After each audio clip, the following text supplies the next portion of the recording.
अपराधी गिरफ्तार किए गए हैं सर, क्या है ये पूरा ये प्रकरण? देखिए, आज थाना जो साइबर पुलिस है उसमें 11 अभियुक्तों की गिरफ्तारी की गई है, जो कि यहाँ जनपद आजमगढ़ में कोतवाली थाना क्षेत्र में रह के है। और इनके द्वारा एक कॉल सेंटर यहाँ पे खोल रखा था और वहाँ से ये लोग साइबर फ्रॉड कर रहे थे, जिसमें जो कुछ प्रतिबंधित ऐप्स हैं, रेडी, अन्ना, लोटस और महादेव के नाम से, जिसमें कि ऑनलाइन जो गेमिंग है उसके माध्यम से ये लोगों के एडवर्टाइज करते थे व्हाट्सएप पे, इंस्टाग्राम पे, फेसबुक पे। उसके बाद में उन लोगों को इनवाइट करके और फिर उनकी आईडी बनवाते थे और आईडी बनवाने के बाद में फिर उनसे गेमिंग में ये लोग पैसा लगवाते थे। और इनका जो गेमिंग के जो रूल्स हैं वो उस हिसाब से सेट किए हुए थे कि आदमी को पहली बार 1-2 बार उसको प्रॉफिट होता था, उसके बाद में वो थोड़ा सा लोभ लालच में आके और उसमें एक्स्ट्रा मनी जब जैसे इन्वेस्ट करता था, जब गेम खेलता था, तो उसके बाद में वो वहाँ से हार जाता था। और इस तरीके से इन लोगों ने बड़ी संख्या में लगातार पिछले कई महीनों से ये लोग ये काम कर रहे थे। और अब तक के जो इनके अकाउंट के ट्रांजैक्शन हम लोगों ने किए हैं, तो इसमें 169 जो बैंक अकाउंट्स इनके मिले हैं, जिनमें 2 करोड़ रुपए तो फ्रीज कराए गए हैं। इसके अलावा इनके पास से कुल 35 लाख रुपए का जो सामान है वो बरामद किया गया, जिसमें 3,40,000 रुपये इनके पास से नकद मिला है। 51 मोबाइल फ़ोन इनके पास से मिले हैं, 6 लैपटॉप मिले हैं, 61 इनके पास से एटीएम कार्ड मिले हैं और करीब 56 बैंक की जो पासबुक से इनके पास से बरामद हुई है। 19 इनके पास से सिम कार्ड मिले हैं, 7 चेकबुक मिली हैं और इसके अलावा आधार कार्ड और एक जियो का एक फाइबर वाला जो इनके पास राउटर मिला है। अब तक की जो इनके हमने सारी डिटेल्स चेक की, उसके हिसाब से करीब 190 करोड़ रुपए की इन्होंने इस तरह से इस बीच में जो साइबर ठगी है ये गेमिंग ऐप्स के माध्यम से की है। और इसमें जो अभियुक्त हैं जो गिरफ्तार किए गए हैं, 11 अभियुक्त गिरफ्तार किए गए, जिसमें 6 बिहार के हैं, नहीं 2 उत्तर प्रदेश से 6 हैं, बिहार से 2 हैं, उड़ीसा से 2 हैं, मध्य प्रदेश से 1 हैं। और इसके अलावा इनके जो विरुद्ध देश में करीब 71 जो साइबर ठगी की जो NCRP जो पोर्टल है वहाँ पे इनके विरुद्ध कंप्लेंट इनके मिली है। और ये जो लोग हैं 11 लोग हैं, इनमें एक राम सिंह नाम से है जो कि थाना कोठी भार जिला महाराजगंज के रहने वाले हैं उत्तर प्रदेश के। एक संदीप यादव है जो थाना अदलाहाट जिला मिर्ज़ापुर के रहने वाले हैं। एक विशाल दीप है, ये थाना के गांव जिला कालाहांडी उड़ीसा के रहने वाले हैं। एक अजय कुमार पाल हैं, ये थाना सिंगवलिया जिला गोपालगंज बिहार के रहने वाले हैं। एक आकाश यादव है, ये थाना चंदबक जौनपुर के रहने वाले हैं।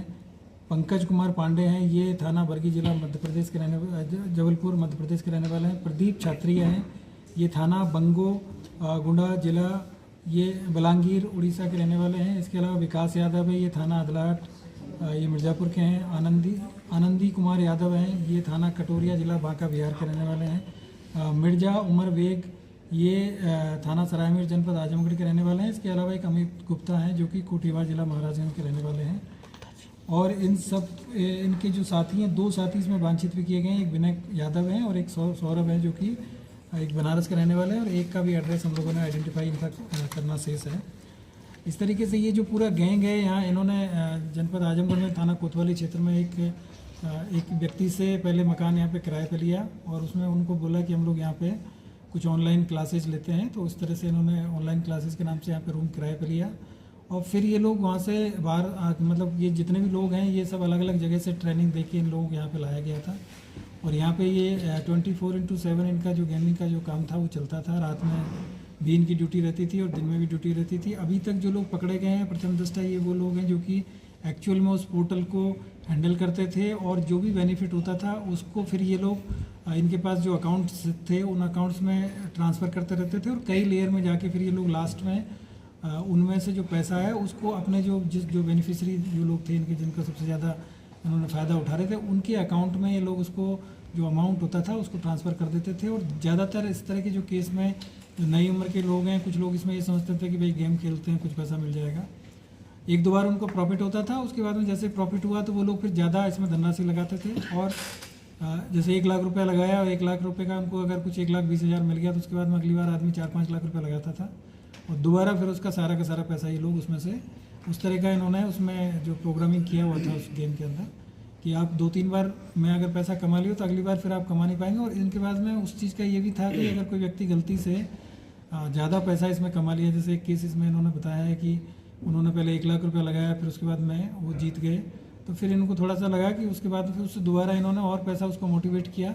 और ये जो लोग गेम खेलते थे उनके मोबाइल नंबर्स भी इनके पास में होते थे, उनको व्हाट्सअप के माध्यम से कांटेक्ट भी करते थे, उनको मोटिवेट भी करते थे कि भाई ठीक है आपने बहुत अच्छा खेला है और अब लगाइए। जैसे ही वो आदमी ज़्यादा पैसे लगाते थे उसके बाद में फिर उसको जो प्रॉफिट है वो आना बंद हो जाता था। फिर आदमी फिर या तो डिप्रेशन में चला जाता था या फिर उसको कहीं ना कहीं पुलिस में जाके वो कंप्लेन करता था। तो इस तरीके से ये एक लुभावना ये गेम लोगों को खिलाते थे और उनको इमोशनली और उनको जो फाइनेंशियल बेनिफिट दिलाने के नाम पे उनको मोटिवेट करते थे और उसके बाद में उन सब के साथ में फ्रॉड करने का ये काम ये लोग कर रहे थे।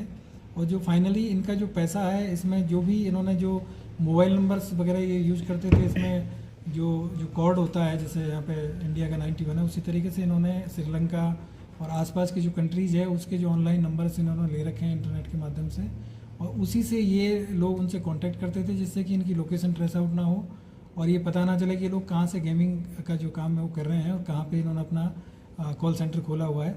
तो सारे जो नंबर्स हैं और वो सब इंटरनेशनल कॉलिंग वाले नंबर हैं। और दूसरा जो लोग इन्होंने यहाँ पे लोकल जो हायर किए हुए थे उनका भी ये था कि इनके पास में इतने करीब 51 मोबाइल मिले हैं, तो जो मोबाइल का IMI रन हो गया या जो जिसको यूज हो गया या जिसका सिम यूज हो गया है उसको ये फिर नेक्स्ट टाइम फिर उसको यूज़ नहीं करते थे। और इसके अलावा जो लोगों से सिम एक व्यक्ति यहाँ पे महाराजगंज का जो